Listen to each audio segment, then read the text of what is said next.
धन्यवाद प्रशांतजी. आपले अभ्यासपूर्ण भाष्य आम्हाला अंतर्मुख करून गेले. यानंतर आपण जाणून घेऊया प्राध्यापिका सौ योगिनी दिगंबर यांचे मनोगत. मी त्यांना कथा जाबालाबद्दलचे त्यांचे आकलन सांगण्यासाठी पाचारण करते. प्राध्यापिका सौ योगिनी दिगंबर.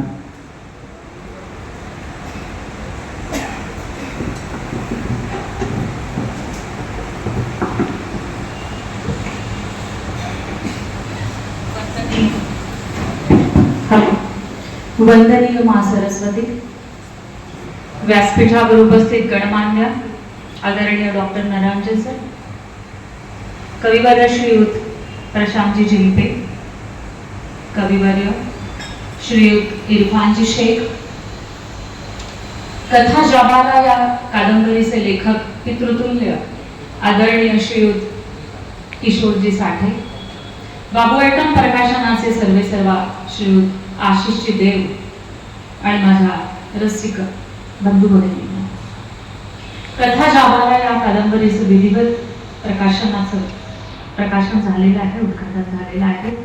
त्याकरिता पितृतुल्य श्रीयुत किशोरजी साठे यांचं मी मनापासून अभिनंदन करते. कथा जाबाला ही जी कादंबरी आहे, ही कादंबरी जेव्हा मी वाचायला सुरुवात केली तेव्हा याचं मुखपृष्ठ मी बघितल्यानंतर जसं आपण एखादी रहस्यमय किंवा अशी नवीन गोष्ट पाहिल्यानंतर जे आपल्याला वाटतं तशा प्रकारचं एक मला वाटलं. आता कादंबरी हा जो आहे हा आपल्या सर्वांचा आवडीचा विषय. मला वाटतं इथे असलेल्या प्रत्येकाने एकदा तरी एक तरी कादंबरी मला वाटतं वाचलेली आहे. आता कादंबरी म्हणजे काय तर मानवी स्वभाव, अनुभव, नातेसंबंध, त्यांच्या भावभावना या गुंतागुंतीचं चित्रण करणारा प्रदीर्घ गद्य असा साहित्य प्रकार म्हणजे कादंबरी. आणि अशीच एक विविध रसांनी विविध रंगांनी नटलेली कादंबरी पितृतुल्य आदरणीय श्रीयुत किशोरजी साठे यांनी लिहिलेली आहे. याचा जे शीर्षक आहे कथा जाबाला, याचा सुद्धा संदर्भ या संबंधीची एक कथा सुद्धा कादंबरीत लेखकाने दिलेली आहे. छंदोग्य उपनिषदातील ती कथा आहे. प्राचीन काळी गुरुकुल शिक्षण पद्धती होती आणि ऋषी जे होते ते आश्रमामध्ये विद्यादान करत. गौतम ऋषींचा आश्रम होता आणि त्या आश्रमामध्ये ते विद्यादान करीत असत. आणि ते जेव्हा विद्यादान करीत तेव्हा आश्रमाच्या प्रवेशद्वारावर एक मुलगा नेहमी उभा राहत असे. त्याला शिकण्याची खूप इच्छा होती आणि शेवटी एक दिवस धैर्य एकवटून तो ऋषींकडे जातो आणि ऋषींना विचारतो की आपण मला शिकवाल का. तर ते त्याला म्हणतात की तुझं गोत्र काय आहे. त्या काळी गोत्र विचारित असत. आपल्या आधुनिक काळामध्ये आपण वेगवेगळे प्रमाणपत्र प्रवेशाकरता सादर करतो, त्या काळी गोत्र विचारत असत. त्याला गोत्र माहिती नव्हतं. तो म्हणाला मी माझ्या आईला विचारतो. आणि तो आपल्या आईकडे गेला आणि आईला त्याने विचारलं की आपलं गोत्र काय आहे. त्याची आई त्याला म्हणाली की मी एक सेविका आहे, मी एक दासी आहे, तू दासीपुत्र आहेस आणि मला गोत्र माहिती नाही. मला इतकंच माहिती आहे की तू सत्यकाम आहे माझा मुलगा आणि मी तुझी आई जाबाला आहे. आणि तो हेच जे आईने सांगितलं त्याला हेच तो ऋषींजवळ जाऊन बोलला की मला गोत्र माहिती नाही, मी सत्यकाम आहे आणि माझी आई जाबाला आहे. ऋषींनी त्याला प्रेमाने जवळ घेतलं आणि ते म्हणाले की तू सत्य बोललास, काहीही लपवलं नाही, म्हणजेच ब्रह्म जाणण्याचा, ब्रह्मविद्या जाणण्याचा अधिकार तुला प्राप्त झालेला आहे.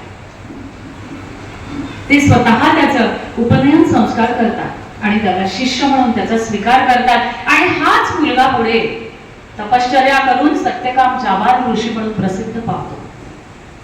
तर सत्यकामाला स्वीकारून त्याचं शिष्यत्व पत्करणं ही कृती जेवढी श्रेष्ठ आहे तेवढीच या कादंबरीला कथा जावाला त्या स्त्रीचं नाव देऊन एक समर्पक असं शीर्षक देण्याची लेखकाची ही कृती तितकीच श्रेष्ठ आहे मला असं वाटतं आणि ही लेखकाची उदात्तता आहे.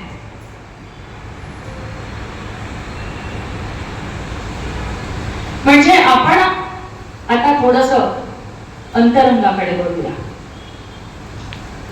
कादंबरीचं जे कथानक आहे हे कथानक म्हणजे या कादंबरीचा प्राण आहे, गाभा आहे.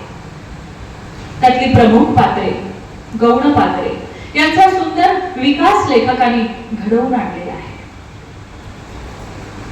म्हणजे वाचक जेव्हा ही कादंबरी वाचतो त्यातल्या ज्या घटना आहेत, जे प्रसंग आहेत, हे वाचकाला खिळवून ठेवतात, विचार करण्यास प्रवृत्त करतात, विविध नवनवीन गोष्टींसाठी प्रेरित करतात आणि मला वाटतं हेच लेखकाचं यश आहे.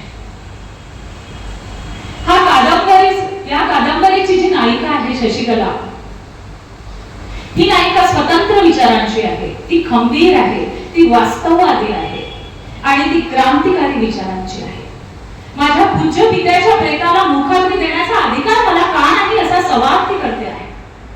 तर ही स्वतंत्र विचारांची, स्वतःच्या अस्तित्वासाठी लढणारी ही जी नायिका आहे, ही जेव्हा घराच्या बाहेर पडते तेव्हा कधी कधी ती एकटी राहते, ती अपमान सहन करते आणि वेळ प्रसंगी समाज कंटकांशी दोन हात करून तिने आपलं पावित्र्य जपलेलं आहे.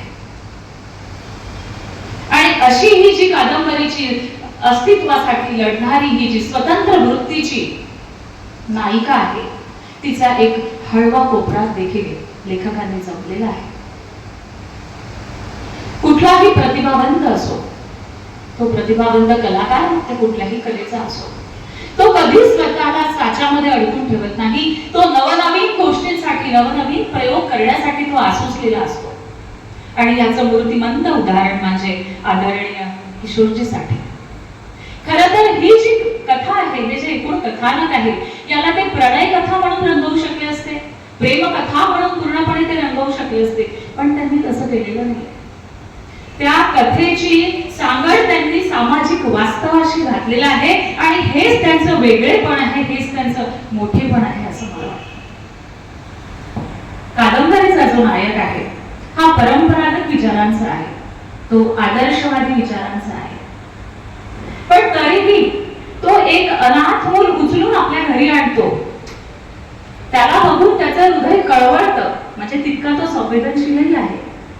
स्वतःचं मूल दगावलं म्हणून तो रडत बसत नाही, तर हे विश्वची माझे घर या व्यापक विचारांचा तो आहे.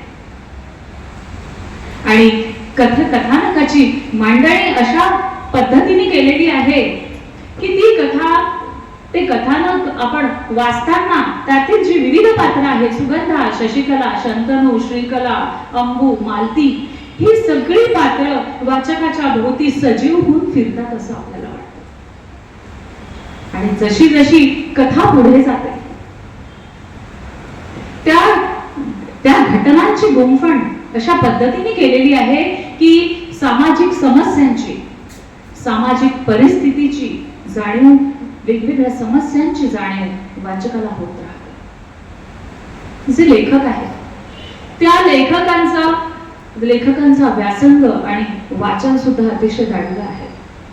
देवदासी प्रथेबद्दल अतिशय अभ्यासपूर्ण भाष्य त्यांनी या कादंबरीमध्ये केलेलं आहे. एकत्र कुटुंब पद्धती, विभक्त कुटुंब पद्धती, त्याचे परिणाम, अनाथाश्रम, त्याची गरज, त्याच्या मागची कारणे, या सगळ्या धर्म, संस्कार, आपल्या परंपरा, या सगळ्यांची जाणीव ते वाचकाला करून देतात. आणि त्याचबरोबर एक प्रश्न त्यांनी याच्यामध्ये केलेला आहे की जीवनाचा विकास किंवा आपण व्यक्तीचा विकास म्हणू शकतो, हा गुणात्मक असावा की संख्यात्मक असावा? तर मला वाटतं तो गुणात्मकच असावा.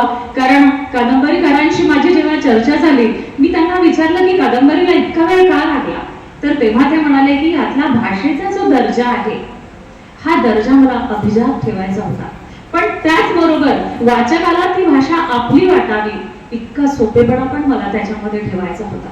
तर हा नक्कीच गुणात्मक विकास आहे. त्याकरता मी त्याचं खूप खूप अभिनंदन करते. या कादंबरीचा जो नायक आहे शंतनू, हा जेव्हा जाबाला आश्रमाची स्थापना करतो तर त्यावेळी आलेलं एकूण आश्रमाचं वर्णन, तिथलं निसर्ग ह्याचं वर्णन हे खूपच रसाळ आहे, जिवंत आहे.